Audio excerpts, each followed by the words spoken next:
Bismillahirrahmanirrahim. Assalamualaikum warahmatullahi wabarakatuh. Pagi, salam sehat. Salam sehat. Salam terang. Hormati rektor UI yang dikenal sebelumnya Pak Eri Mansa. Yang seperti ya Bapak Isan Pola Teknik dari beliau sempat hadir. Dan saya hormati juga ini ya sebagai ketua KPI. Saya hormati para narasumber dan ekspertis bagi saya ya. Karena beliau ini bukannya guru saya gitu. Jadi pertama-tama kami mau sampaikan permohonan maaf karena Pak Direktur kami Pak Rudi Sulaiman selaku Direktur Perencanaan dan Pembangunan Suatu Migas bisa hadir karena memang harus standby untuk langsung instruksi Dirjen lagi Menteri kan. Jika izinkan kami mewakili beliau. Baik, yang pertama-tama saya memberikan apresiasi yang luar biasa bagi KPI yang untuk ini inisiasi dan inisiasi terkait dengan proses safety yang mau di-create dalam IGD. Ya. Kebetulan saya background-nya kan teknik kimia, sehingga ini juga soal dia juga. Dan saya juga nanti sudah tentu saya sudah nyicil tadi di grup, saya punya grup dari kimia di UPN. Itu ada beberapa alumni dari lontan saya jadi dosen juga. Jadi pesannya dari dosen-dosen sana, ya mohon sharing dari hasil IGD ini. Dan berikutnya tadi cepat surplus. Jadi Pak Ahmad Suraji itu satu perguruan saya di bulan Beladir. Jadi beliau tuh satu dewan pendekar sapu hitam Sifu, panggilan Sifu. Jadi kalau di sini. Jadi Sifu Ahmad Suraji atur suara arahannya Pak. Kamu di bulan Mei Pak. Pak Suraji di BM. Nanti pertemuan dewan pendekar di ya. Beliau pendekar dulu banyak Sifu Pak. Kalau saya kan masih suhu. Atau surprise juga. Makanya tadi saya foto saya kirim ke beliau. Atur suara Sifu. Baik, selanjutnya tadi Mas Rehat sebelum mulai ini saya sebenarnya udah diskusi. Jadi kami ini dari Kementerian SDM, CQ, Data Jenderal Migas, kalau bahasa kami itu kebetulan hadir kolega kami. Apa koleganya? Adi Larawan dari SKK Migas dulu. Dan kolega kami juga dari Pertamina, tadi Pak. Jadi satu lagi Pak yang di hilir, BK Migas. Jadi saya sempat komunikasi dengan Pak Rita ya, karena ini masuk di absen dulu gitu. Ketika kami diskusi dengan Pak Rita, semua saya mau memaparkan sekitar ada 24 shift, sehingga saya berpikir jadi 4 shift Pak. Karena saya sudah diskusi. Dan apa yang mau paparan nanti nyenggol juga dengan Pak Rita ini. Ini jadi nanti akan saya sampaikan ini. Baik, lanjut Pak untuk shift pertama. Jadi gini, ini adalah taksonomi di peraturan kami, Pak. Jadi bicara masalah peraturan di kegiatan tambang itu sebenarnya sudah zaman Belanda, Pak. Tahun 30, Pak. Malah sebelum tahun 30. Makanya Bapak kalau pernah dengar adanya MPR, Peace Agreement, regulasi itu bahasa Belanda sebenarnya. Itu tahun 30, Pak. Nuansanya apa? Waktu itu kan keselamatan, ya. Keselamatan yang kemudian tadinya dalam bentuk konsesi dirubah di dalam kontrak karya, sehingga terbitlah di dalam Undang-Undang Nomor 4 Tahun 60. Maka terbitlah di satu peraturan masalah pertambangan secara umum, sehingga muncullah dari Undang-Undang Keselamatan Kerja di dalam Undang-Undang di tahun 60 itu salah satunya masalah keselamatan. Di dalam Kapten Keselamatan kita mengacu di Undang-Undang Nomor 1 Tahun 70. Lumayan udah sepuh juga ya, 70 kan. Jalan kerja. Selanjutnya di background lagi terkait dengan pengaturan dan pengawasan keselamatan pertambangan di dalam PP 1973. Kenapa apa dalam PP ini? Itu adalah penjelasan dari Undang-Undang Nomor 170. Semua yang terkait dengan keselamatan di pertambangan itu diatur sini. Kecuali keterluap. Benar itu enggak, Pak? Jadi dalam PP 1973 itu seperti itu. Jadi kita semua tetap masih keselamatan mengacu di Undang-Undang 170, hanya saja untuk boiler atau keterluap tidak enggak aturan itu aja. Itu di PP 1973. Kemudian di breakdown lagi adanya Kepres 97 2021. Jadi ini terkait dengan ini sudah mulai mengerucut dari sisi pertambangan secara umum, maka di dalam Perpres 97 2021 terkait dengan migas. Jadi keselamatan tadi ngajunya di Undang-Undang 170, kemudian ditambah untuk kegiatan keselamatan sendiri di PP 1973, kemudian spesialis di migas untuk migas itu di Perpres 97 2021. Selanjutnya dengan tahun yang sama, itu kita ada Undang-Undang Migas tahun 2021 ya. Jadi kalau kita lihat di pasal 40, badan usaha atau bentuk usaha tetap menjamin standar dan mutu yang berlaku sesuai dengan ketentuan peraturan perundang-undangan yang berlaku setelah menerapkan kaidah keteknikan yang baik. Nomor 2 sama, tapi ada istilah pengelolaan lingkungan hidup. Dan selanjutnya pengawasan dalam usaha migas penerapan kaidah keteknikan itu dalam kepala teknik. Jadi begini, dari dalam undang-undang migas itu ada namanya masalah kewenangan keselamatan. Jadi bisa keselamatan lingkungan, keselamatan secara umum. Maksudnya gini, kita punya filosofi keselamatan. Jadi keselamatan pekerja, keselamatan instalasi, keselamatan lingkungan, dan keselamatan umum. Itu yang di dalam diamanahkan di pasal 20 ya. Karena badan usaha atau usaha tetap. Nanti akan ada slide berikutnya terkait dengan PU dan BUT ini, terkait dengan untuk masalah tanggung jawab di bidang keselamatan. Kemudian di dalam undang-undang migas ini ada untuk yang kegiatan hulu dan kegiatan hilir. Kegiatan hulu itu ada PP nomor 35 2024 dan hilir PP 36 2004. Jadi yang terkait dengan kegiatan hulu dan kegiatan hilir diatur dalam PP ini sebagai diktat dari undang-undang migas. Seperti ini. Kemudian terkait dengan undang-undang migas itu punya amanah tanggung jawab keselamatan. Di dalam pasal 40 disebutkan bahwa tanggung jawab keselamatan itu tanggung jawab ada di kepala teknik. Jadi kepala teknik adalah seseorang yang mempunyai otorisasi, mempunyai decision maker terkait dengan keselamatan dan lingkungan atas kegiatannya. Bila pada tentu yang jabat kepala teknik, maka dia misalnya itu pimpinan di misalnya itu di kontraktor. Kita pakai bahasa di undang-undang migas, misalnya kontraktor. Karena berawal dari Gibson dulu, dia di KPKS berkontrak dengan SKK migas.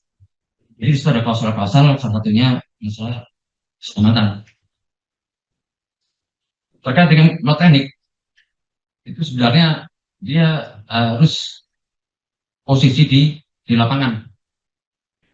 Karena dia dapat di perusahaan maka agak sulit ya untuk di lapangan. Maka kepala teknik itu bisa menunjuk wakilnya dari kepala teknik.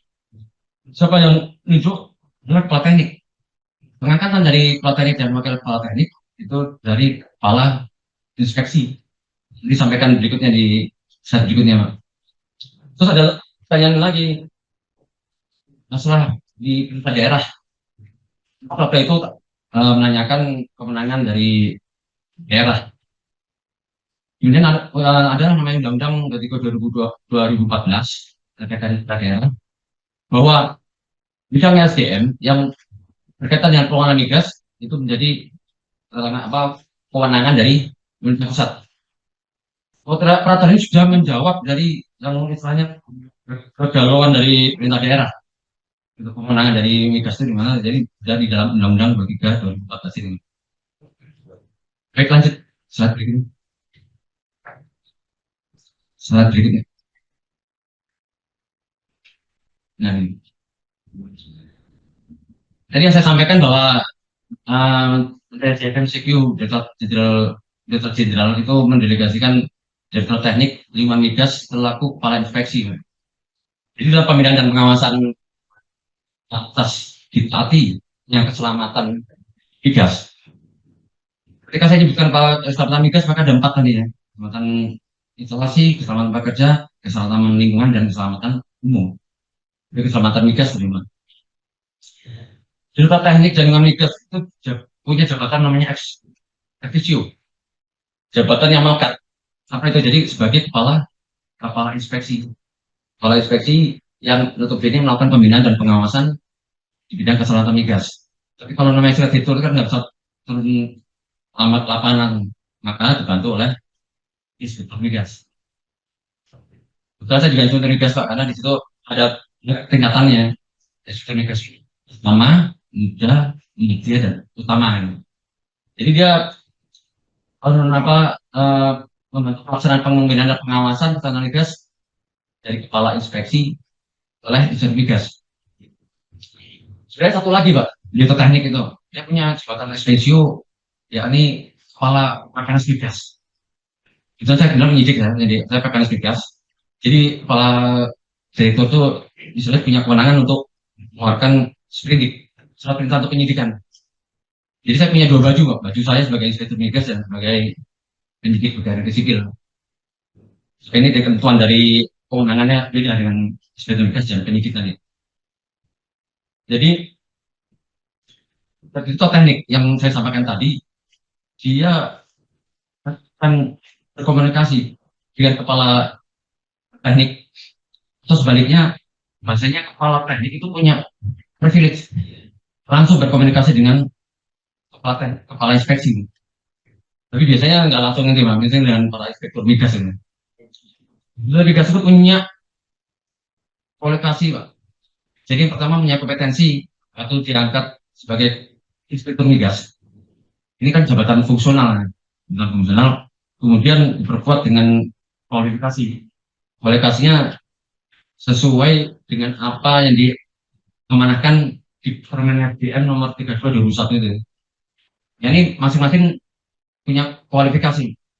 Jadi brevetnya masing-masing. Jadi kalau mau inspeksi misalnya RIK misalnya, maka diturunkan inspektur migas yang punya kualifikasi RIK.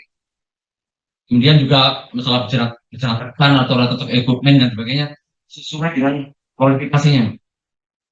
Saya ada beberapa kualifikasi juga karena untuk menyangkut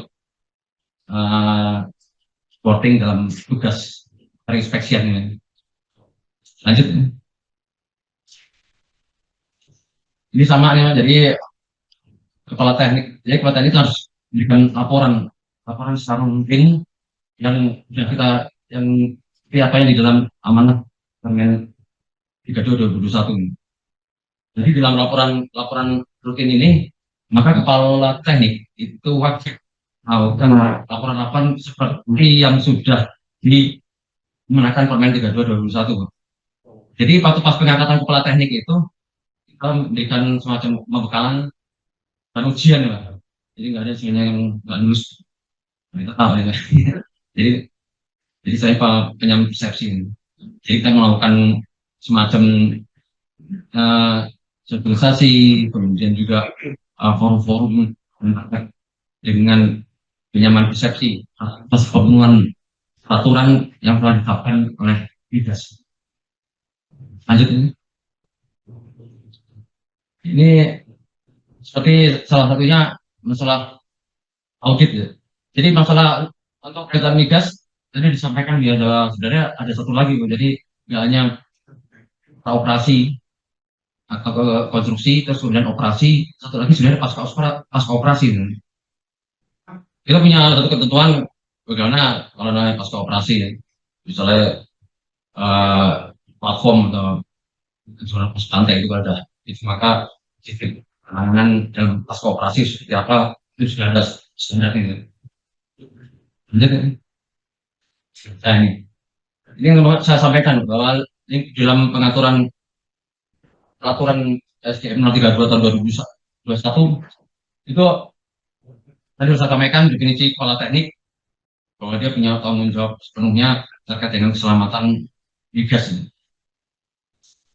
Konten dari permen SDM 232 2021 adalah satu sudah pelan desain, kemudian ada SW teknis dan pemeriksaan keselamatan, kemudian ada analisis risiko, rekayasa terbalik atau reverse engineering, kemudian perpanjangan sisa umur layan, ada darat batas terlarang dan sanksi. Jadi begini, di dalam Permen SDM 32 2021 itu yang diatur terkait dengan instalasi. Jadi awal dari penerbitan ini bahwa ada peralatan instalasi yang sudah misalnya melakukan umur layan gitu ya. Sehingga dilakukanlah semacam uh, solusi di situ. Ya ini ya harus ada namanya plan desain. Plan desain itu sebenarnya sejak dari awal dari perekayasaan. Jadi dari fabrikasi itu sudah dilakukan plan desain. Jadi dari sejak bangun. Jadi bukan artinya sudah konstruksi kemudian juga enggak. Hanya saja kalau pas dari konstruksi pengajuan namanya layakan untuk layak operasi, tujuan layak operasi atau PLO, maka dia harus dilakukan salah satunya masalah plan desain itu. Di dalam pasal 8 di dalam plan desain ini yang akan kami sampaikan bahwa salah satu item di dalam plan ini ada namanya profesi. Jadi di dalam plan desain yang notabene itu dilakukan oleh kepala teknik, sebenarnya kalimatnya adalah dilakukan oleh kepala teknik. Hanya saja nanti kepala teknik itu kalau memang uh, tidak memungkinkan untuk melakukan sendiri, maka kepala teknik menunjuk lembaga engineering yang punya kualifikasi ya gitu ya. Ada teman-teman ini kualifikasi. Begitu juga terkait dengan analisis risiko, kemudian juga masalah LA ini. Jadi dalam kegiatan seperti ini bisa dilakukan di tempat lain, bisa menunjuk lembaga engineering, bahkan ini kalau lembaga institusi perguruan tinggi mas saudara itu juga bisa juga melakukan itu. Jadi nggak hanya lembaga engineering yang mempunyai istilahnya ketentuan atau grade tertentu, tapi lembaga institusi juga bisa untuk melakukan LA, desain, dan analisis risiko. Nanti hasil dari yang saya sampaikan tadi, kepala teknik menyampaikan laporan ke kepala inspeksi untuk nanti dilakukan yang salah satunya penerbitan PLO itu tujuan layak operasi. Lanjut kan? Ini dia sama. Lanjut. Jadi yang saya sampaikan tadi masalah pelaporan tadi, ini salah satunya tadi yang hasil pelaporan itu plan desain analisis risiko maupun LA. Lanjut. Ini tadi yang masalah plan desain juga sama, ada cakupan dari plan desain baik yang sebelum lagi konstruksi maupun ada perubahan dari instalasi. Nah, ini penting saya sampaikan Pak, itu dari cakupan instalasi selanjutnya masalah proses safety, jadi fungsi proses. Artinya apa? Jadi di dalam Permen 32 ini sudah mengakomodir terkait dengan proses safety. Jadi waktu ketika ada perubahan misalnya kondisi operasi, kemudian misalnya florik ataupun perubahan dari material itu ada tertuang di sini. Maka dalam proses safety yang sebagai tujuan dari keselamatan, maka di dalam untuk penlandasan sudah dilakukan kajian itu. Jadi hasil dari itu nanti akan disampaikan kepala teknik, kepala inspeksi. Lanjut.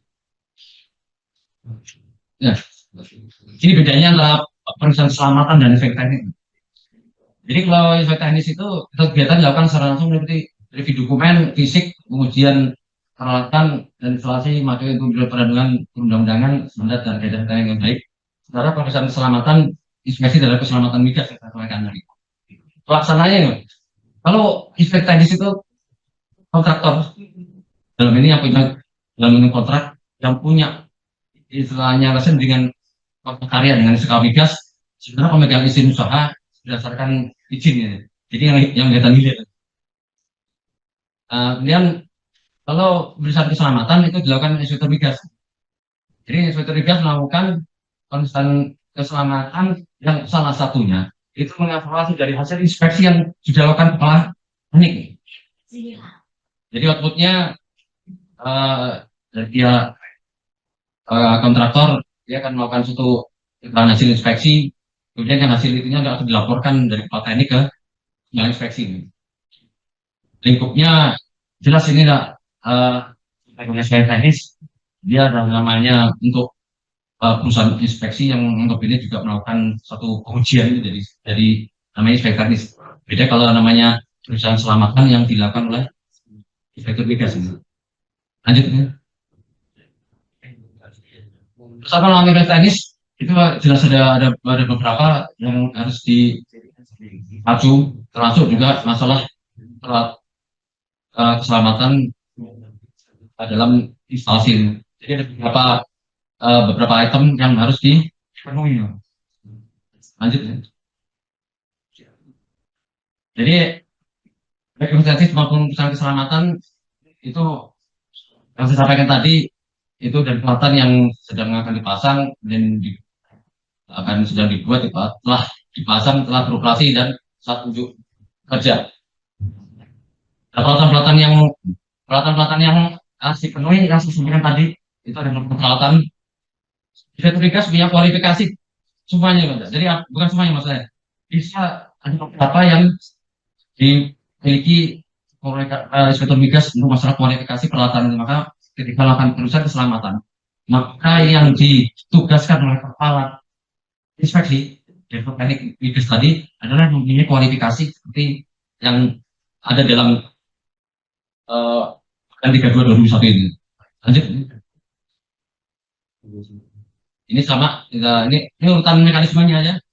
Yang penting bahwa hasil dari hasil inspeksi teknis dari kepala teknik kemudian diajukan ke kepala inspeksi, itu maka akan outputnya seperti akan dibuatnya satu persetujuan layak operasi.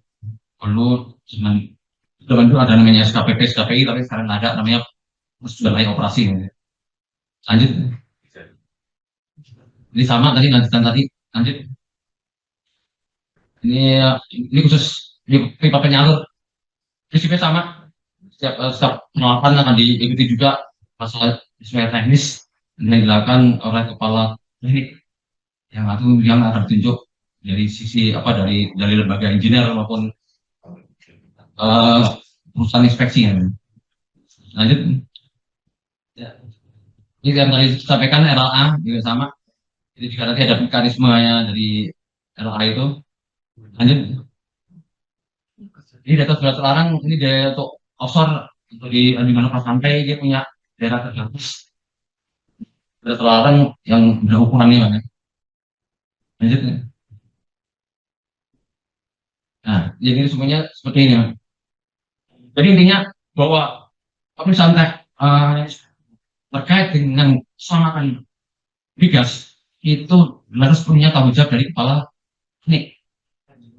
Itu untuk hasilnya capture-nya yang dibuat seperti itu. Sehingga nanti hal-hal yang terkait dengan keselamatan migas itu maka akan dilakukan oleh pihak kontraktor teknik dalam hal ini. Seperti itu. Lanjut ya. Ya selesai itu aja nanti mohon barangkali ada istilahnya tanggapan dari operator ini. Yang jelas bahwa keselamatan migas sudah lama. Tadi MC juga menyampaikan tadi bahwa itu sudah lama. Sejak zaman Belanda juga ada tahun 30 itu sudah ada namanya MPR dan PR 30. Jadi dari itu bahasa Belanda itu sudah masalah keselamatan sudah lama. Jadi sekarang ini kan dituangkan dalam suatu aturan. Kemudian satu lagi yang perlu disampaikan bahwa Undang-Undang Migas masih ada mana, yakni masalah PP. Jadi kami punya PP rancangan untuk PP sebagai amanah dari Undang-Undang Migas yang belum dilihat juga, sudah cukup lama juga dari 2022 2001 ya, dan migas sampai sekarang juga belum. Minggu lalu baru harmonisasi ya dari stakeholder. Dan mudah-mudahan dengan adanya PP yang baru itu akan lebih komprehensif itu juga, terutama terkait dengan keselamatan migas. Selesai itu yang dapat kami sampaikan. Mohon maaf. Wassalamualaikum warahmatullahi wabarakatuh.